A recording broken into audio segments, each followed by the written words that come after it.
Ton से ऊपर का दानव जैसा विमान अंधेरे अटलांटिक के ऊपर अचानक मरा हुआ ग्लाइडर बन जाता है। नीचे हजारों फीट गहरा समुद्र, ऊपर काली रात और चारों तरफ रनवे नहीं। इतिहास में इससे पहले कभी कोई विमान पूरा ईंधन खोकर हवा में नहीं बचा था। पायलटों ने ऐसी सिचुएशन ना देखी थी, न उसके लिए कोई ट्रेनिंग, कोई किताब, कोई प्रक्रिया, कुछ भी नहीं। कॉकपिट में सन्नाटा टूटता है, एफओ की आवाज कांपती है। सर, हमारे पास इंजन नहीं और नीचे बस मौत हैगा। कैप्टन हल्के रोते हुए बोले, जब तक हम नीचे नहीं गिर जाते हम लड़ना नहीं छोड़ेंगे। विमान डूबती सांसों की तरह नीचे जा रहा है और पूरी दुनिया की उम्मीद सिर्फ 2 इंसानों की हिम्मत पर टिकी है। आखिर उस फ्लाइट 236 का क्या हुआ? क्या पायलट ने सबकी जान बचाई या वह खुद भी समंदर की गहराई में डूब गया? सवाल बहुत है, जवाब सिर्फ उसी रात के अंदर छिपे हैं। अब चलिए हम आपको उसी प्लेन की सीट पर बैठाकर 2D एनिमेशन के साथ दिखाते हैं कि उस पल वास्तव में क्या हुआ था। 23 अगस्त 2001 की वह रात शांत थी। टोरंटो एयरपोर्ट पर हल्की हवा चल रही थी। टर्मिनल से रनवे की ओर बढ़ता एयर ट्रांसैट फ्लाइट 236 एक सामान्य अंतर्महाद्वीपीय उड़ान जैसा ही लग रहा था। एयरबस A330 दुनिया के सबसे सुरक्षित और आधुनिक विमानों में से एक माना जाता है और उस दिन भी कॉकपिट में सब कुछ परफेक्ट दिख रहा था। फ्यूल भर चुका था, सिस्टम्स ग्रीन, वेदर रेडार साफ और उड़ान का हर पैरामीटर बिल्कुल टेक्स्ट बुक सही। 306 लोग, जिसमें बच्चे, बुजुर्ग, परिवार, बिजनेस ट्रैवलर्स और वेकेशन लौट रहे यात्री शामिल थे, अपनी सीटों पर कंफर्टेबली बैठ चुके थे। कैबिन क्रू मुस्कुरा रहा था, सेफ्टी इंस्ट्रक्शंस दिए जा चुके थे और लोग लॉन्ग हॉल फ्लाइट के मूड में सेटल हो रहे थे। किसी ने सोचा भी नहीं था कि अगले कुछ घंटों में वह सब मिलकर एक ऐसी घटना का हिस्सा बनने वाले हैं जिसे aviation history near impossible survival story कहकर याद करती है। जब क्लॉक ने 12:52 AM बजाया, कैप्टन रॉबर्ट पिके और फर्स्ट ऑफिसर डी जेगर ने थ्रोटल्स आगे बढ़ाए। विशाल विमान ने धीरे धीरे गति पकड़ी, फिर तेज दौड़ता हुआ रनवे से उठकर काले आसमान में खो गया। कॉकपिट रेडियो पर रूटीन कम्युनिकेशन चलता रहा। Toronto departure, north Atlantic control, फिर क्रूज अलाइडेट्यूड की क्लियरेंस। उड़ान के शुरुआती 2 घंटे सबसे शांत थे। अधिकांश यात्री स्लीप मोड में चले गए। खिड़कियों पर अंधेरा फैला हुआ था। नीचे सिर्फ समुद्र था और ऊपर सितारों से भरा आसमान। फ्लाइट अटेंडेंट्स गलियारे से धीरे धीरे गुजरते हुए पानी और चाय दे रहे थे। टेम्परेचर स्टेबल था और कैबिन की लाइट्स डिम कर दी गई थीं ताकि लोग आराम कर सकें। फ्लाइंग कंडीशंस इतने स्मूथ थे कि कई लोगों को अक्सर टर्बुलेंस वाली लॉन्ग फ्लाइट से बेहद अलग एक अनयूजुअल कंफर्ट महसूस हो रहा था। कैप्टन और एफओ दोनों रिलैक्स्ड थे। उन्होंने प्लेन को क्रूज एल्टीट्यूड 31,000 फीट पर स्टेबलाइज कर दिया। फ्लाइट कंप्यूटर ऑटो पायलट पर था और फ्यूल रेंज पर्याप्त दिख रही थी। कॉकपिट में शांत रेडियो आवाजें थीं और ओकेजनल चेक्स। सब कुछ नॉर्मल, डेंजरसली नॉर्मल। लेकिन इसी शांत रात में, इसी परफेक्ट रूटीन के बीच एक खतरा चुपचाप जन्म ले चुका था। एयरक्राफ्ट में फ्यूल सिस्टम कहीं गहराई में एक माइक्रोस्कोपिक क्रैक बन चुका था।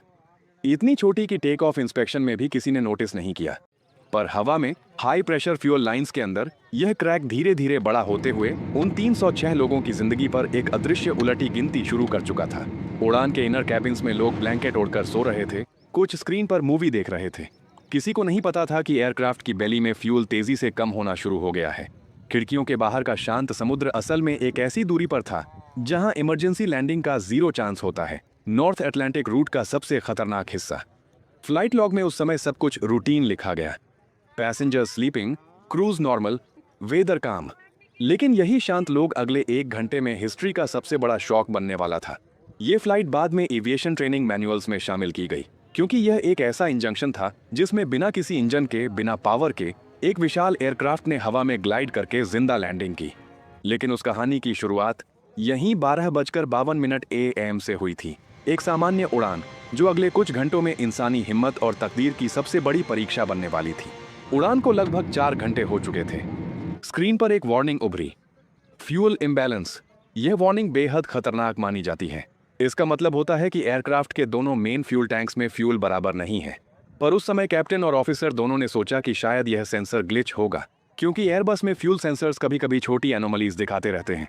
कैप्टन ने काल्म आवाज में कहा, check the transfer pump. Pump check हुआ? ठीक। फ्यूल लाइंस चेक हुई, नॉर्मल दिखाई दिया। Engine performance normal, temperature normal, सब कुछ उतना ही नॉर्मल दिख रहा था जितना कि वार्निंग एब नॉर्मल। लेकिन असलियत कॉकपिट की आंख से नहीं दिख रही थी। एयरक्राफ्ट के लेफ्ट विंग टैंक में हाई प्रेशर फ्यूल लाइन में एक बाल जितना पतला क्रैक बन चुका था। यह क्रैक मॉन्ट्रियल में मेंटेनेंस के दौरान फ्यूल पंप रिप्लेसमेंट के समय किसी मेटल पाइप पर गलत टॉर्क लगने की वजह से पैदा हुआ था और अब हवा में 30,000 फीट पर वह क्रैक हर मिनट फ्यूल को बाहर फेंक रहा था। विमान जितना आगे बढ़ रहा था, फ्यूल उतनी तेजी से समुद्र की हवा में धुंध बनकर उड़ रहा था। क्रू उस समय सोच रहा था कि फ्यूल शायद विंग्स में अनइवनली मूव हुआ है या सेंसर ने अचानक मिसरीड किया है। कॉकपिट में कोई पैनिक नहीं था, लेकिन एक स्लोली राइजिंग डाउट था। सवाल यह नहीं था कि फ्यूल इम्बैलेंस क्यों है, सवाल यह था कि इम्बैलेंस बेहद तेज क्यों बढ़ रहा है। कुछ मिनट बाद क्रू ने देखा लेफ्ट टैंक का लेवल एकदम अचानक नीचे गिर रहा था, मानो किसी ने बॉटम से प्लग निकाल दिया हो। ऑपरेशन मैनुअल कहता है कि ऐसे समय पर फ्यूल को दूसरे टैंक में शिफ्ट करके एयरक्राफ्ट को बैलेंस किया जा सकता है, लेकिन यह वही गलती थी जो इस इंसिडेंट को हिस्ट्री में ले गई। कैप्टन ने इम्बैलेंस ठीक करने के लिए फ्यूल क्रॉसफीड वाल्व खोलने का आदेश दिया। जैसे ही वाल्व खुला, राइट टैंक का फ्यूल भी लेफ्ट की तरफ फ्लो होने लगा और वहां से लीक होकर बाहर हवा में जाने लगा। मतलब जिस टैंक से लीक हो रहा था, अब दूसरे टैंक का फ्यूल भी उसी क्रैक से बाहर निकलने लगा। इस एक वाल्व ओपनिंग ने पूरा एयरप्लेन दोनों तरफ से टैंक खाली करने वाली मशीन में बदल दिया। कॉकपिट को नजर आ रहा था कि दोनों टैंक्स तेजी से खाली हो रहे थे, लेकिन कॉकपिट को क्रैक दिखाई नहीं दे सकता था क्योंकि यह लीक फिजिकल इंस्पेक्शन के बिना पता ही नहीं चलता। अब कैप्टन और एफओ दोनों कंफ्यूजन में थे। किसी सेंसर इशू में फ्यूल इतना तेज कैसे गिर सकता है? हाइड्रोलिक प्रेशर नॉर्मल है, टेम्परेचर नॉर्मल, फिर फ्यूल इतने रैपिड पेस से कैसे एवेपोरेट हो रहा है? एयरक्राफ्ट ने अभी तक टर्बुलेंस भी नहीं झेली थी, कोई मैकेनिकल वाइब्रेशन भी नहीं थी जो लीक को पैदा करे। लेकिन सच यह था कि लीक टेक ऑफ से पहले से मौजूद था और क्रूजिंग प्रेशर ने क्रैक को वाइडन कर दिया था। कुछ देर बाद सेकंड वार्निंग आई, फ्यूल क्वांटिटी लो। अब कॉकपिट टेंशन में आ गया। यह वार्निंग केवल एक्सट्रीम इमरजेंसी में आती है। कैप्टन पीके ने तुरंत मैनुअल्स खोले, गेजर्स कंपेयर किए और सिचुएशन एनालाइज की। उन्हें अब यह डर था कि अगर फ्यूल की गति ऐसे ही गिरती रही तो एयरक्राफ्ट को जल्द से जल्द उतारना पड़ेगा, लेकिन आसपास हजारों किलोमीटर तक जमीन ही नहीं थी। क्रू ने इमरजेंसी कैलकुलेशन शुरू किया। उन्होंने देखा कि ऑरिजन्स आइलैंड्स की एलेजियस एयरबेस उनकी क्लोजेस्ट ऑप्शन है, लेकिन एजोर्स दूर था, बहुत दूर, इतनी दूर कि इतनी लो फ्यूल सिचुएशन में पहुंचना ऑलमोस्ट इम्पॉसिबल था। पर उस समय कॉकपिट में किसी के पास कोई और ऑप्शन नहीं था। फ्लाइट का फेट अब इस लीक पर डिपेंड था और यह लीक हर मिनट एयरक्राफ्ट को मौत के एक कदम और करीब ले जा रहा था। विमान में बैठे 306 लोगों को कोई अंदाजा नहीं था कि उन्हें जो शांत रात दिखाई दे रही है उसके नीचे उनका विमान चुपचाप अपनी लाइफ सपोर्ट खो रहा है। एयर ट्रांसैट 236 अब इनविजिबल क्लॉक पर चल रहा था। फ्यूल खत्म होने की उलटी गिनती शुरू हो चुकी थी। कॉकपिट की रोशनी हल्की थी और सामने फ्लाइट इंस्ट्रूमेंट्स की स्क्रीन में डिजिट्स अजीब तेजी से बदल रहे थे। कैप्टन पिचे ने पहले सोचा था कि शायद फ्यूल ट्रांसफर की वजह से इम्बैलेंस हो रहा है, लेकिन अचानक लेफ्ट टैंक का इंडिकेटर नीचे गिरते हुए रेड जोन में जा पहुंचा। यह बिल्कुल अप्राकृतिक था। इस स्पीड से फ्यूल कभी नहीं गिरता जब तक कि कोई गंभीर लीक ना हो। उन्होंने तुरंत दूसरा गेज चेक किया जो राइट टैंक का था। कुछ ही मिनट पहले बिल्कुल नॉर्मल दिखने वाला यह टैंक भी तेजी से खाली होता हुआ नजर आ रहा था। फ्यूल मॉनिटरिंग सिस्टम की रीडिंग्स एक पागल मशीन की तरह व्यवहार कर रही थी। कभी अचानक ऊपर जाती, फिर अचानक नीचे। कभी एक टैंक सेफ जोन में दिखाई देता तो अगले पल वार्निंग जोन में। कैप्टन और फर्स्ट ऑफिसर दोनों एक दूसरे को देख रहे थे। इस स्टेज पर सेंसर्स पर भरोसा करना खतरनाक था, लेकिन गेजेस पर भरोसा न करना उससे भी खतरनाक। कॉकपिट में एक अजीब खामोशी फैल गई। सिर्फ इंजन्स का लो हम था और वार्निंग टोन्स की ओकेजनल चाइम। कैप्टन पीशे ने आखिर एक कठोर निर्णय लिया। We divert to Lajes now. Lajes airbase Azores islands की मिलिट्री रनवे, अटलांटिक ओशन के बीचों बीच एक पतली सी जमीन की पट्टी, सबसे नजदीकी और एकमात्र विकल्प। अगर लैंडिंग वहां नहीं हुई तो आगे सिर्फ अंधेरा महासागर और क्रैश ही बाकी था। एफओ ने तुरंत कोऑर्डिनेट्स सेट किए। एयरबस अब ईस्ट से साउथ ईस्ट डायरेक्शन में मुड़ रहा था, लेकिन एयरक्राफ्ट टर्न लेते ही कॉकपिट में अचानक वाइब्रेशन महसूस हुई। ये टर्बुलेंस नहीं थी, ये एयरक्राफ्ट के इम्बैलेंस होने की वार्निंग थी। दोनों विंग्स के फ्यूल लेवल्स इतने असमान हो चुके थे कि प्लेन कंट्रोल डिमांड कर रहा था। एफओ ने अर्जेंटली कहा, captain, we are losing fuel on both sides. This is not imbalance, this is leakage. यह बात किसी हथियार की तरह कॉकपिट में गूंज गई। लीकेज का मतलब सिर्फ एक चीज था, विमान किसी भी क्षण अपनी शक्ति खो सकता था। कैप्टन ने तुरंत कैलकुलेशंस की। Fuel remaining, distance to Azores, engine performance, glide possibility और कंक्लूजन सिर्फ एक था। विमान के पास उतने फ्यूल नहीं थे कि वह एजोर्स तक पहुंच सके। वार्निंग लाइट्स लगातार ब्लिंक कर रही थीं। पैसेंजर्स अभी भी अनअवेयर थे, अपनी सीटों पर सोए या फिल्में देखते हुए। एयरक्राफ्ट की स्पीड धीरे धीरे ड्रॉप होने लगी थी और एल्टीट्यूड भी कुछ फीट कम हो रही थी। कैप्टन ने कंट्रोल मैनुअल मोड में ले लिए। बाहर रात काली थी, अंदर कॉकपिट के इंस्ट्रूमेंट्स लाल हो रहे थे। हर वार्निंग टोन दुनिया का सबसे डरावना अलार्म था। और इसी क्रिटिकल स्थिति में एजोर्स अभी भी 120 किलोमीटर दूर थे। कैप्टन ने सोचा, अगर इंजिन्स एक एक करके गए और अगर हाइड्रोलिक्स भी चले गए तो हमें दुनिया का सबसे बड़ा ग्लाइडर बनकर इस काले समंदर के ऊपर उतरना होगा। लेकिन तब तक बहुत देर हो चुकी थी। फ्यूल पड़ने का कोई फायदा नहीं था। फ्यूल था ही नहीं। विमान अब ब्लैकआउट की तरफ बढ़ रहा था और क्रू आखिरी कोशिशें कर रहा था कि वह किसी तरह लैंडेबल एल्टीट्यूड तक ग्लाइड कर सके। 28,000 फीट की ऊंचाई पर एयरबस A330 अटलांटिक ओशन के ऊपर एक शांत ठंडी रात में उड़ रहा था।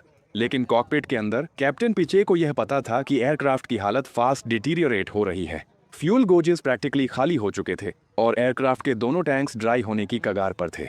और तभी एक शार्प वाइब्रेशन पूरी प्लेन में फैलती है। कुछ सेकंड बाद कॉकपिट की बड़ी स्क्रीन पर रेड मैसेज चमकता है, इंजन 2 फेल। एक गहरी भारी आवाज के साथ एयरक्राफ्ट का दायां इंजन रुक गया। वो शक्तिशाली टरबाइन जो कुछ पलों पहले एयरक्राफ्ट को 900 किलोमीटर प्रति घंटा पर धकेल रही थी, अब डेड वेट बन चुकी थी। इंजन रुकते ही एयरक्राफ्ट के बॉडी में एक तेज झटका लगा। पूरी कैबिन में सीट्स हल्के से कांपी। कई यात्री हड़बड़ाकर उठ बैठे। कुछ को लगा टर्बुलेंस है, कुछ को लगा शायद कोई हल्का टेक्निकल इश्यू है। लेकिन कॉकपिट में पैनिक की जगह एक्सट्रीम फोकस था। कैप्टन ने काल्म स्टेडी वॉइस में अनाउंसमेंट दी, ladies and gentleman, we have lost one engine, everything is under control. यह शांत आवाज हाफ ट्रूथ थी।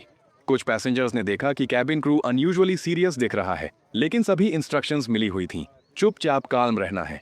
इसी बीच कॉकपिट में दूसरा वार्निंग टोन बजता है। एयरक्राफ्ट थोड़ा झुकता है, FO चिल्लाता है, इंजन 1 प्रेशर लो। अब कैप्टन पीछे जानते थे यह मोमेंट वो है जिसे हर पायलट प्रे करता है कि कभी एक्सपीरियंस ना करना पड़े।